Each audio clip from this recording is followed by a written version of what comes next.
والسلام علیکم یا رسول اللہ صلی اللہ تعالیٰ علیہ وسلم۔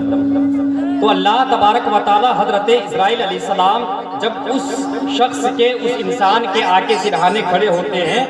اور اس سے کہتے ہیں جس کی روح نکالنی ہوتی ہے، کہتے ہیں پاکیزہ روح اپنے رب کی بارگاہ کی طرف چل، اے پاکیزہ روح اپنے رب کی بارگاہ کی طرف چل۔ جب حضرت اسرائیل علیہ السلام اس روح کو اپنے ہاتھ میں لیتے ہیں، پلک جھپکنے سے پہلے دوسرے فرشتے اس روح کو اپنے ہاتھ میں لے کر اللہ تبارک و تعالیٰ کی بارگاہ میں رب کے قرب خاص میں پیش کرتے ہیں۔ یاد رکھیے گا کہ میں مومن کی روح کی بات کر رہا ہوں، رب کے قرب خاص میں پیش کرتے ہیں۔ اللہ تبارک و تعالیٰ کا حکم ہوتا ہے، اے فرشتوں اسے کتاب علیین کے بلند درجے میں لکھ دو اور اس روح کو واپس اس کے جسم میں لوٹا دو، واپس اس کے جسم میں لوٹا دو۔ جو ہی روح جسم میں آتی ہے، دو فرشتے تشریف لاتے ہیں، ایک کا نام ہوتا ہے منکر، دوسرے کا نام ہوتا ہے نکیر۔ تشریف لاتے ہیں، سوال کرتے ہیں من ربک، تیرا رب کون ہے؟ اگر وہ روح پاکیزہ ہوتی ہے، اگر وہ روح مومن کی ہوتی ہے تو وہ جواب دیتا ہے ربی اللہ، میرا رب اللہ ہے۔ دوسرا سوال ہوتا ہے ما دینک، تیرا دین کیا ہے؟ وہ جواب دیتا ہے دین اسلام، میرا دین اسلام ہے۔ تیسرا سوال ہوتا ہے ما کنت تقول فی حق ھذا الرجل، تم اس شخص کے بارے میں کیا کہتے تھے جس کے لیے اگر وہ پاکیزہ روح ہے، اگر وہ عاشق رسول ہے، جس کے لیے کسی شاعر نے کیا ہی خوب کہا ہے قبر میں سرکار آئے تو میں قدموں میں گروں، پھر فرشتے بھی اٹھائیں تو میں ان سے یوں کہوں اے فرشتوں اب تو پائے ناز سے میں کیوں اٹھوں، مر کے آیا ہوں یہاں اس دلربا کے واسطے۔ اللہ اکبر، میں سرکار کے چہرے کی زیارت کرنے ہی کے لیے کہ تو قبر میں تشریف لایا ہوں۔ اللہ اکبر، یہ ایک عاشق رسول ہے۔ ایک اور روایت میں ہے سرکار نبی کریم صلی اللہ تعالیٰ علیہ وسلم ارشاد فرماتے ہیں جو ہی منکر نکیر قبر میں تشریف لاتے ہیں، ان کی آنکھیں نیلی ہوتی ہیں، ان کے جسم ڈراؤنے ہوتے ہیں اور مردے کو جھنجھوڑ کر اٹھاتے ہیں۔ حدیث پاک کے الفاظ ہے جو ہی مردوں کے جھنجھوڑ کر اٹھاتے ہیں، وہ مردے اپنی آنکھوں کے ذریعے انگلیوں کو مسلتا ہوا قبر میں کھڑے ہوتے ہیں اور کیا دیکھتے ہیں؟ وقت پہ ان کی نظر پڑتی ہے، کیا دیکھتے ہیں کہ وقت نماز کا ہے اور وقت نکلا جا رہا ہے۔ وہ فرشتے سے کہتے ہیں دعونی انا اصلی صلاۃً، اے فرشتوں مجھے چھوڑ دو، میں پہلے نماز پڑھنا چاہتا ہوں، تمہارا جو بھی سوال ہوگا بعد میں کرنا، میں پہلے نماز پڑھنا چاہتا ہوں۔ اتنا کہنے کے بعد اللہ اکبر کی صدائیں بلند کر کے وہ قبر میں کھڑے ہو جاتے ہیں اور فرشتے اللہ تبارک و تعالیٰ کی بارگاہ میں عرض کرتے ہیں مولا یہ تیرا کون سا بندہ ہے؟ غیب سے آواز آتی ہے اے فرشتوں میرا یہ وہ بندہ ہے جو نماز کے وقت پہ نماز پڑھا کرتا تھا۔ اللہ تبارک و تعالیٰ اے نوجوانوں میں تم سے پوچھنا چاہتا ہوں کیا وہ بندہ یہ قبر میں کہہ سکے گا جو نماز کے وقت پہ نماز نہیں ادا کرتا تھا؟ کیا وہ بندہ یہ قبر میں کہہ سکے گا جو ٹی وی کو دیکھنے کے لیے نماز کو چھوڑ دیتا تھا؟ کیا وہ بندہ یہ قبر میں کہہ سکے گا جو رمضان سے تھوڑی سی بیماری آنے پر رمضان شریف کا روزہ چھوڑ دیتا تھا؟ کیا وہ بندہ یہ قبر میں کہہ سکے گا جو سیریل دیکھنے کے لیے نماز کو چھوڑ دیتا تھا؟ کیا ہماری ماں بہنیں کیا وہ یہ قبر میں کہہ سکے گی جو سیریل دیکھنے کے لیے نماز کو چھوڑ دیتی تھی؟ کیا ہماری ماں بہنیں یہ قبر میں کہہ سکیں گی جو آج بیڑی بنانے کے چکر میں نماز کو چھوڑ دیتی تھی؟ یاد رکھنا قبر کے اندر ہر چیز کا حساب ہوگا، قبر کے اندر تم کو جانا ہے، قبر کے اندر تنہا تم کو جانا ہے، قبر کے اندر تمہارے ساتھ نہیں کوئی نہیں جانے والا۔ قبر روزانہ انسان سے پکار کر کہہ رہی ہے اے میرے اندر آنے والوں، اے میرے اوپر سینہ دھمک کر چلنے والوں، اے میرے اوپر سینہ تان کر چلنے والوں۔ یاد رکھو میں تنہائی کا گھر ہوں، میں وحشت کا گھر ہوں،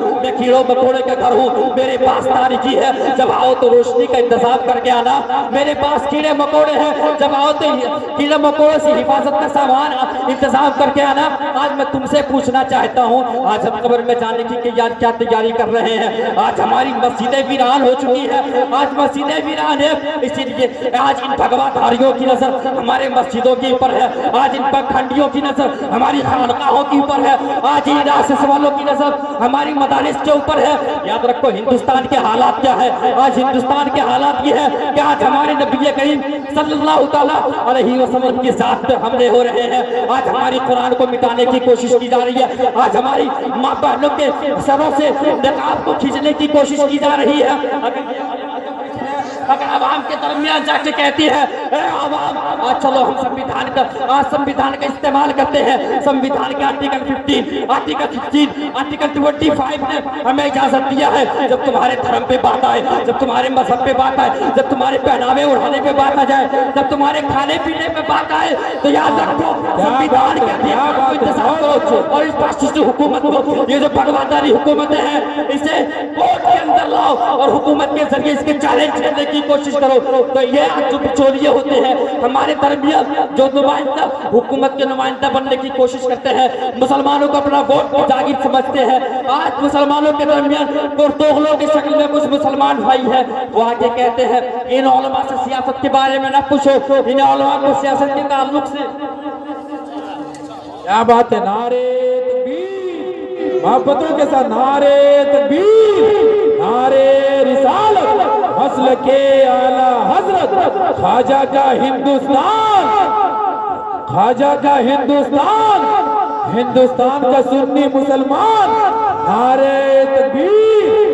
آج کہتے ہیں کچھ کرتوغلوں کے شکل میں ہمارے درمیان مسلم بھائی ہیں، وہ کہتے ہیں ان علماء کی بات میں نہ ہو، انہیں سیاست کچھ نہیں پتا، انہیں صرف مسجد اور مدرسے سے تعلق رکھنا چاہیے۔ میں ان کرتوغلوں سے کہنا چاہتا ہوں، میں ان بچولیوں سے کہنا چاہتا ہوں، یار تم جن علماء کو کہتے ہو سیاست انہیں کچھ نہیں معلوم، میں تم سے کہنا چاہتا ہوں کہ سیاست ان کے گھر کی لونڈی ہے، سیاست ان علماء کے گھر کی لونڈی ہے، سیاست تم انہیں نہ سکھاؤ بلکہ ان سے سیاست سیکھو۔ اگر سیکھ نہیں سکتے تو پڑھو، اسلام کی تاریخ کو پڑھو، اگر پڑھ نہیں سکتے تو دیکھو، دیکھ نہیں سکتے تو زیادہ دور جانے کی ضرورت نہیں ہے، آج سے 15 دن پیچھے چلے جاؤ، کرناٹکا کی سرزمین پر چلے جاؤ، جہاں پر ہماری مسلم بہن جو ہی اسکول کے درمیان آتی ہے، جب آتی ہے کچھ بھگواداری لوگ ہوتے ہیں جو جھنڈ میں آ کر JSR کا نعرہ لگاتے ہیں، لیکن اس مسلم بچی نے وہاں پہ ان بھگواداریوں کو اپنا پیٹ نہیں دکھایا بلکہ ان کے سینہ بلکہ ان کے سامنے سینہ تان کر JSR کے جواب میں اللہ اکبر کی جو ہی صدائیں بلند کرتی ہے، ان بھگواداریوں کی نظر، ان بھگواداریوں کے چہرے کی رنگت اڑ جاتی ہے۔ یاد رکھو زیادہ دور جانے کی ضرورت نہیں ہے بلکہ مسکان سے سیکھ لو، جنہوں نے یہ پیغام دیا، اے اسلام کے ماننے والوں، اگر تم تنہا ہو اور تمہارے درمیان اگر ایک جھنڈ میں لوگ ہو اور تم حق پہ ہو تو انہیں پیٹ نہ دکھاؤ بلکہ ان کے لیے ان کے سامنے سینہ تان کر کھڑے ہو جاؤ۔ شاید اسی کے لیے تو علامہ اقبال نے کہا تھا دشت تو دشت ہے، دریا بھی نہ چھوڑے ہم نے پہلے ظلمات میں دوڑا دیے گھوڑے۔ بہت خوب، بہت اچھے، واہ واہ واہ واہ واہ واہ واہ، بہت اچھے، بہت خوب۔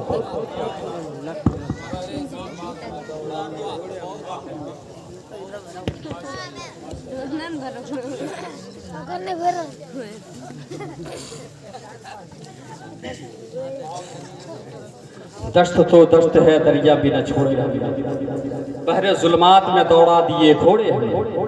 آج جو کرتوغلوں کی شکل میں ہمارے درمیان میاں جی ہیں، وہ کہتے ہیں علماء کو سیاست کچھ نہیں معلوم۔ میں کہنا چاہتا ہوں سیاست ان علماء کے گھر کی لونڈی ہے، سیاست علماء کے گھر کی لونڈی ہے۔ ان علماء کو نہ سکھاؤ کہ سیاست کسے کرنی ہے۔ علماء نے کبھی نہیں بتایا ہے کہ جب تمہارے قرآن کی بات آئے تو اپنے پیٹ پیچھے دکھاؤ بلکہ قرآن کے لیے اپنی جان دے دو۔ یاد رکھو آج ہمارا امتحان ہے۔ میں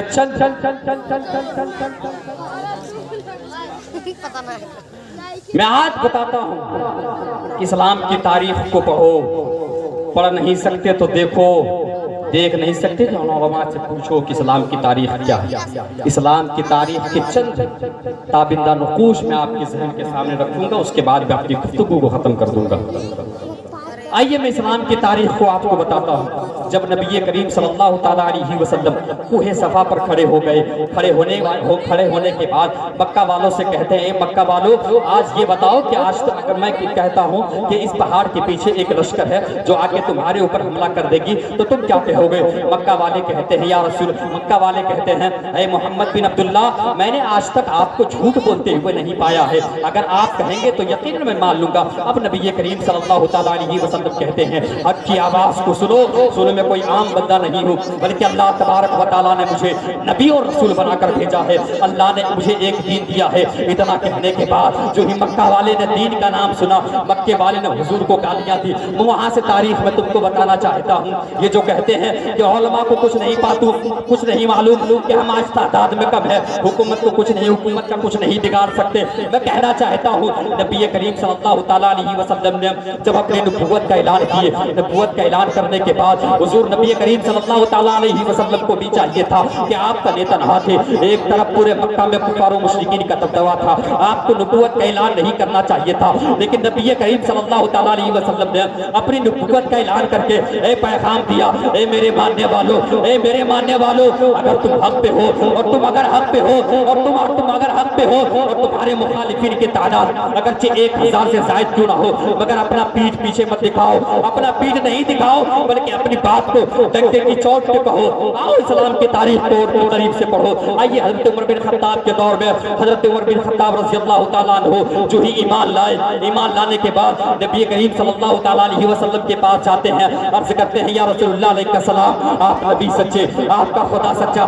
آپ کی کتاب سچی، جب تمام چیز سچی ہے تو پھر ہم اپنے خدا کی عبادت چھپ کے کیوں کریں گے، بلکہ چلیے آج سے کعبہ میں خدا کی عبادت کرتے ہیں۔ حضرت عمر بن خطاب رضی اللہ تعالیٰ عنہ نے پیغام دینے، حضرت عمر بن خطاب رضی اللہ تعالیٰ عنہ اور نبی کریم صلی اللہ تعالیٰ علیہ وسلم اپنے صحابہ کے ساتھ جو ہی مکہ کی سرزمین سے نکل رہے تھے، مکہ کی گلیوں سے جا رہے تھے، عمر بن خطاب نے تعریفی جملہ کہا، اے مکہ والوں سنو، اگر کسی شخص کو اپنی بیوی کو یتیم کروانا، اپنی بیوی کو بیوہ کروانا ہو تو آ جاؤ حضرت عمر بن خطاب کے سامنے، اگر کسی شخص کو اپنے بیٹے کو یتیم کروانا ہو تو آؤ حضرت عمر بن خطاب کے سامنے، اسلام کی تاریخ پڑھو، آؤ جنگ بدر کا واقعات اٹھا کر دیکھو، ایک طرف صرف 313 ہے، ایک طرف صرف 313 ہے، ایک طرف 1000 کا لشکر ہے، 6 سر ہیں، کوئی لڑنے والے سامان نہیں، لیکن دوسری طرف لڑنے کا سامان بھی ہے، 1000 لشکر بھی ہے، لیکن نبی کریم صلی اللہ تعالیٰ علیہ وسلم اس جنگ میں شریک ہوئے، اللہ تبارک و تعالیٰ نے اسے کامیابی دی اور اسلام کی تاریخ پر پڑھو، اور آؤ کربلا کی سرزمین پر امام حسین نے اپنے کنبے والوں کے ساتھ، اپنے کنبے 72 کنبے والوں کو لٹا کر کربلا کی سرزمین پر یہ پیغام دیا، اے میرے ماننے والوں، اے میرے نانا کی کلمہ پڑھنے والوں، اگر تم حق پہ ہو اور تمہاری باطل کی تعداد اگرچہ 20,000 سے زائد ہو، اگر تم حق پہ ہو تو ان کے سامنے پیٹھ نہ دکھاؤ بلکہ ہٹ جاؤ اور غلامی کا ثبوت دو۔ پھر کسی شاعر نے کیا ہی خوب کہا ہے کہ محمد سے وفا تو نے تو ہم تیرے ہیں، یہ جہاں کیا چیز لو قلم بھی تیرے ہیں، کہ محمد سے وفا تو نے تو ہم تیرے ہیں، یہ جہاں کیا چیز ہے لوہ قلم بھی تیرے ہیں۔ بولنے کے درمیان جو